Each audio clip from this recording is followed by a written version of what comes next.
Everyone, ముస్లిం స్టైల్లో sweet rice ఎలా చేయాలో ఇప్పుడు చూసిద్దాం, వచ్చేయండి.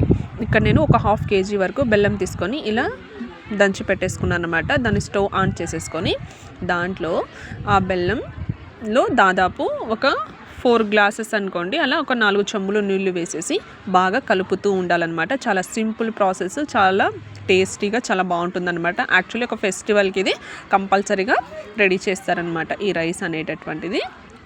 ఇలా మొత్తాన్ని కూడా బెల్లం కరిగే వరకు అలా కలుపుతూ ఉండాలి. మరి ఎక్కువ ఉడికే వరకు పెట్టకూడదు. బెల్లం కరిగిపోయింది అని తెలిసిన వెంటనే స్టవ్ ఆఫ్ చేసేసుకొని ఆ వాటర్ మొత్తాన్ని కూడా ఇలా వడగట్టేసుకోవాలన్నమాట నీట్గా. ఎందుకంటే ఆ బెల్లంలో ఎంత నీట్గా తయారు చేసినప్పటికీను అందులో కొంచెం డస్ట్ అనేది ఉంటుంది కాబట్టి ఆ మొత్తాన్ని కూడా ఇలాగా జల్లెడలాగా పట్టేసుకోవాలన్నమాట. ఆ తర్వాత మళ్ళీ కూడా స్టవ్ ఆన్ చేసేసుకొని ఒక పాత్ర అనేటటువంటిది పెట్టేసుకున్నాక అందులోకి వచ్చేసింది మనము నెయ్యి అనేటటువంటి దాదాపు ఒక 3 స్పూన్ల పైనే నేనైతే నెయ్యి వేసుకున్నానండి. క్వాంటిటీ అనేటటువంటిది ఇక్కడ 2 పావుల రైస్ అనేది తీసుకుంటున్నాను నేను ఇక్కడ.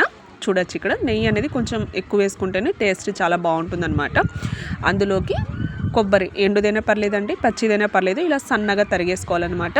ఆ నెయ్యిలోకి వేసేసుకోవాలి, బాగా వేయించుకోవాలన్నమాట, మరి నల్లగా ఉండకూడదు. ఆ తర్వాత ఇందాక వడగట్టి పెట్టేసుకున్నాం కదా, ఆ వాటర్ మొత్తాన్ని కూడా వేసేసేయాలి. ఆ వాటర్ అనేది బాగా బాయిల్ అయ్యే వరకు ప్లేట్ అనేది మూసి పెట్టేసేయాలన్నమాట. ఇందులోకి మెయిన్ వచ్చేసి చెనై దాల్ అంటారు కదండి, శనగ బ్యాళ్ళు, అవి నానబెట్టేసుకోవాలన్నమాట ముందుగానే. అవి కూడా రైస్తో పాటే సపరేట్గా నానబెట్టుకోవాలి. తర్వాత అవి వాటర్లోకి వేసేయాలన్నమాట. చాలా బాగుంటాయండి టేస్ట్ తినడానికి.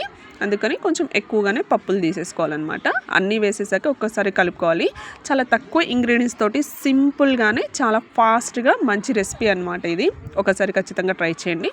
ఇలా బాగా ఉడుకుతుంది ఎసురు అన్నప్పుడు బాగా నానిపోయినటువంటి రైస్ మొత్తాన్ని కూడా అందులోకి వేసేయాలి. గుర్తుపెట్టుకోండి, ఇక్కడ ఎక్కడే కానీ మనము కొద్దిగా కూడా సాల్ట్ అనేది వాడట్లేదండి. కొంతమంది వాడుతుంటారు, వాడకూడదు, బాగోదు. మొత్తం రైస్ వేసేసాక ఒకసారి కలిపేసుకోవాలి. దాదాపు మధ్యలో ఒకసారి 10 మినిట్స్కో 5 మినిట్స్కో ఒకసారి తీసి కలుపుతూ ఉండాలన్నమాట. అలా కలుపుతూ ఉంటే చూడొచ్చు, ఇక్కడ జస్ట్ ఒక 10 మినిట్స్ తర్వాత రైస్ అంతా తగ్గిపోయి రెడీ అయిపోయిందనమాట. వాటర్ మొత్తం కూడా ఇలా ఎమిరిపోయిన తర్వాత రైస్ ఉడికిందా లేదా అనేది చెక్ చేసుకోవాలి. రైస్ ఆల్మోస్ట్ ఉడికిపోతుందండి. చూడొచ్చు, గుమగుమలాడే స్వీట్ రైస్ అనేటటువంటిది రెడీ అయిపోయింది.